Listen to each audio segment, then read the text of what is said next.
నమస్తే. Welcome to Pallavi TV. ప్రస్తుతం మనం మధు పార్క్ అపార్ట్మెంట్లో అయితే ఉన్నాము.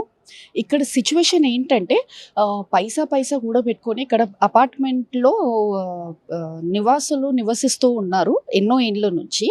అలాంటిది ఇప్పుడు గాంధీ స్టాచ్యూ నిర్మాణం కోసము వాళ్ళకి ప్రభుత్వం నోటిఫికేషన్ విడుదల చేస్తుంది. మమ్మల్ని డిస్టర్బ్ చేస్తున్నారు, డోంట్ మేక్ అస్ హోమ్లెస్ అంటూ ఇక్కడ అపార్ట్మెంట్ వాసులు అయితే ఆరోపిస్తున్నారు. వాళ్ళ సమస్యలు ఏంటనేది వాళ్ళతో మాట్లాడి తెలుసుకుందాం.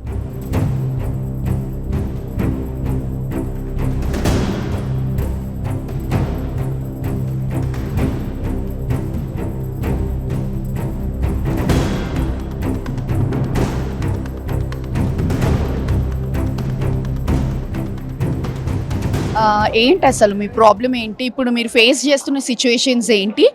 ఇప్పుడు స్టాచ్యూ కోసము ఇవి అపార్ట్మెంట్ అనేది అడ్డుగుందని చెప్పేసి దాన్ని కూల్చివేయాలన్నట్టని ప్రభుత్వం మీకు నోటిఫికేషన్ పంపించినట్టు తెలిసింది. ఏమంటారు?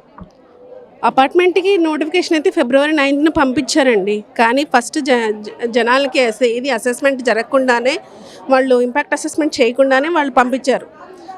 జనాలకి అసలు ఏమీ తెలియదు. All of a sudden February 9th notification వచ్చింది. అది కూడా పేపర్లో వచ్చింది. మాకేం ముందు నోటీస్ కూడా మాకు అపార్ట్మెంట్కి ఇప్పుడు రాలేదు. సో మేము అందరం చాలా భయభ్రాంతులకు గురైపోయాము. ఫస్ట్ ఏమో స్టాచ్యూ కట్టాలని చెప్పేసి చెప్తున్నారు, ఇప్పుడేమో బఫర్ జోన్ అని చెప్తున్నారు. స్టాచ్యూ కట్టడానికి వాళ్ళకి చాలా ప్లేస్, వెనకాల చాలా ప్లేస్ ఉంది, అక్కడ ప్లేస్ కట్టుకోవచ్చు. ఇక్కడ ఇంతమంది జనాల్ని సఫర్ చేసి ఇన్ని కుటుంబాలని రోడ్డు మీద పడేసి వాళ్ళు స్టాచ్యూ కట్టడం అనేది, అది కూడా అప్పు తీసుకొచ్చి మరి కట్టడం అనేది చాలా వింతగా ఉంది జనాలకు కూడాను. అప్పు తీసుకొచ్చి కట్టాల్సినంత అవసరం ఏమి లేదు. బాపుఘట్లో ఆల్రెడీ స్టాచ్యూ ఉంది, దాన్ని ఇయర్లీ వైస్ తప్ప అసలు దాని మొహం చూస్తుంది లేదు. అది క్లీన్ చేయడానికి చాలా టైం పడుతుంది, చాలా రోజులు పడుతుంది, ఎందుకంటే ఆ పిట్టరెట్టలే ఎక్కువ ఉన్నాయి. అలాంటిది ఇప్పుడు దాన్నే పట్టించుకోలేదు. ఇప్పుడు దీన్ని మాత్రం ఎందుకు పట్టించుకోవడం? విగ్రహాల రాజకీయాలు ఎందుకు? విగ్రహాల రాజకీయాలు ఎందుకంటే వాళ్ళు ఒకళ్ళు అది కట్టారు, ఇప్పుడు నేను ఇంకొకటి కట్టాలి అంటే ఆ గవర్నమెంట్లో వాళ్ళు ఒకటి కట్టారు కాబట్టి ఈ గవర్నమెంట్లో నేను ఏదో ఒకటి ప్రూవ్ చేసుకోవడానికి ఆయన కట్టుకోవడం తప్ప అది కమర్షియల్ బెనిఫిట్ కోసం ఉంది, కానీ అది ఎక్కడ పబ్లిక్ ఇంట్రెస్ట్ అనేది దాంట్లో లేదని నేను అనుకుంటున్నాను. ఇప్పుడు ఎన్ని ఇయర్స్ నుంచి మీరు ఇక్కడ ఉంటున్నారు ఈ అపార్ట్మెంట్లో? మేము 2010 అండి, ఫౌండేషన్ వేసిన దగ్గర నుంచి మేము ఈ అపార్ట్మెంట్లో ఉంటున్నాం. పాస్ట్ 15-16 ఇయర్స్ నుంచి మేము ఇక్కడ ఉన్నాం. ఎంతమంది ఫ్యామిలీస్ వరకు నివసిస్తున్నారు? ఇక్కడ 450 ఫ్యామిలీస్ ఉన్నాయి పర్ హెడ్. అంటే ఒక్కొక్క ఫ్యామిలీలో 4 పీపుల్ ఒక 3000 పీపుల్ అవుతారు అనమాట. ఒక చిన్న విలేజ్ అండి మేము అందరము. మేము ఇక్కడ అన్ని జాతుల వాళ్ళు ఉంటాం, అంటే నార్త్ వాళ్ళు, సౌత్ వాళ్ళు, అటు అందరూ ఉంటాము. ప్లస్ మా కల్చరల్ డిఫరెన్సెస్ కూడా మాకు ఏమీ లేవు. హిందూస్, ముస్లిమ్స్, క్రిస్టియన్స్ ఏ పండుగలు వచ్చినా మేము అంతా కలిసికట్టుగా చేసుకుంటాము. ఎక్కడ ఏ ఇబ్బంది వచ్చినా, ఎవరికి ఏది బాగోలేదన్నా కూడా మేము అందరం ఒకరికొకరిని చాలా హెల్ప్ చేసుకుంటాం. చాలా బాగుంటుంది.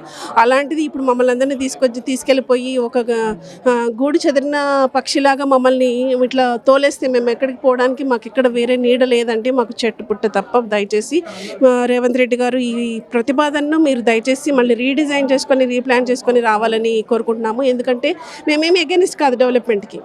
మేము అక్కడ చాలా ప్లేస్ ఉంది డెవలప్మెంట్ చేసుకోవడానికి. ఒక రిటైనింగ్ వాల్ కడితే సరిపోతుంది దానికి. అలాంటిది ఇంతమందిని గూడు చెదిరేసి ఇంట్లో పంపించేసి చేయడం అనేది కరెక్ట్ కాదు. సో రేవంత్ రెడ్డి గారికి నేను ఏమని వినియోగించుకున్నానంటే రీడిజైన్ కానీ రీప్లాన్ కానీ మళ్ళీ చేసుకొని మాకు ఆ డిస్టర్బెన్స్ లేకుండా ఈ అపార్ట్మెంట్ జోలికి రాకుండా వాళ్ళు చేసుకుంటే చాలా బాగుంటుందని మేము వినియోగించుకుంటున్నాం. అమ్మ చెప్పండి అమ్మ, ఎన్ని ఇండ్ల నుంచి నివసిస్తున్నారు? 15 సంవత్సరాల నుంచి ఉన్నాం తల్లి ఇక్కడ. ఏమంటారు? ఇప్పుడు గాంధీ స్టాచ్యూ కట్టడం కోసం అపార్ట్మెంట్ని కూల్చివేయడం జరుగుతుంది అన్నట్టని చెప్తున్నారు. ఏమంటారు దాని గురించి? గాంధీ మహాత్ముని విగ్రహం ఉంది కదా ఆల్రెడీ, లేనితోన పెట్టు, ఈడెందుకు పెడతావు అని మేము చెప్తున్నాం. ఈడ ఇండ్లు కూలగొట్టి విగ్రహాలు పెట్టే పని లేదు. నువ్వు లేనితోన పెట్టి బంగారు విగ్రహం పెడితే నీ తదనంతరం కూడా నీ విగ్రహం కూడా పెడతారు రాడా అని నేను చెప్తున్నా. నాకు చెప్పి నెత్తినొస్తుంది నిన్నటి నుంచి. ఇవన్నీ వారం రోజుల నాడే తెలిసింది నాకు. అంతకుముందు కూడా తెలియదు. కింది కూరగాయలకు వస్తే ఆడ అనుకుంటుంటే ఇన్నా, ఇక నిద్ర పడతలేదు ఆ రోజు నుంచి. మొన్న పోయి 5 గుళ్ళలో పూజ చేయించి వచ్చిన. రేవంత్ రెడ్డి మనసు మార్చి మంచి బుద్ధి పుట్టియండి స్వామి, మమ్మల్ని ఇబ్బంది పెట్టకుండా చేయండి అని చెప్పి పూజ చేయించి వచ్చిన. అట్లా పూజ మైత్రి వాళ్ళు వచ్చిండ్రు మా ఇంటికి. అంటే గ్యారంటీ ఉందమ్మా అన్నాడు. అది తెచ్చి ముందలు పెట్టిన. విభూతి కుంకుమ అవి ఇస్తారు కదా గుడి కాడ అన్నీ తెచ్చి ముందర పెట్టిన ఫోన్ నెంబర్ ఉంది, ఫోన్ చేసి అడగండి వచ్చిందే లేదా లక్ష్మీదేవమ్మ సర్వ లక్ష్మీదేవమ్మ ఆడికెళ్ళి మధు పార్క్కి వెళ్ళి వచ్చిందే లేదా అని అడగండి అయ్యా అని చెప్పిన. కాదమ్మా అడగాలి అని అడుగుతున్నా అంటే అడగాలి అని అడుగుకోమేందయ్యా, నేను అబద్ధం చెప్పినా నిజం చెప్పినా చూసుకోండి, దీంట్లో ఒక్క దాంట్లో తెలుసుకోండి నేనేం అబద్ధం మాట్లాడేది అన్నీ తెలుస్తాయి కదా. అన్నం ఒక మెతుకు పట్టుకుంటేనే అన్నం అయింది కానీ ఎంత అండ అయినా తెలుస్తుంది కదా, తెలుస్తుంది అని చెప్పిన. ఇక నాకు చెప్పనీకి కూడా మాటలు వస్తలేవు, చెప్పనీకి కూడా శాతం అయితే లేదు. నేను చెప్పిన ఫస్ట్ రోజు చెప్పిన, అయ్యా ఇదంతా ఎందుకు, గోడ కట్టి మా మీద ప్రేమ ఉంటే మూసినదికి గోడ కట్టి ఇడా గాంధీ విగ్రహం మా గాంధీ సరోవరం అంటే మానస సరోవరం చెయ్యి, మాకు అయితే మా ఇండ్లు కూలగొట్టి అయితే ఏం చెయ్యొద్దు, మేము నీ దగ్గర వస్తలేవు, నువ్వు మా దగ్గరికి రాకు. మీకు నోటిఫికేషన్స్ పంపించినారన్నట్టు విన్నా, మొన్న ఫిబ్రవరిలో పంపించిరంట మీకు నోటిఫికేషన్. ఇది తెలియదు నాకు, నోటితోనే చెప్పింది తెలియదు నాకు. నేను చెప్తున్నా కదమ్మా, నాకు ఇన్పడకం కూడా సరిగ్గా ఇన్పడదు. దాంట్లో మా పిల్లలు నాకు చెప్పరు, నేను బెదురుకుంటాను. ఏది చెప్పరు నా మనవాళ్ళు నా కొడుకు, ఏది చెప్పరు నాకు. ఇంకా ఏం చేస్తాను నాకు తెలియదు. వారం రోజులు నాకు తెలిసి, వారం రోజుల నుంచి ఇంకా ముచ్చమటలు పడుతుండవి, నిద్ర పడతలేదు, తినబుద్ధి అయితే లేదు. ఏం చెప్పుకున్నాలే, కడుపులో బాధ పరమాత్మనికి తప్ప ఇతరులకు తెలియదు.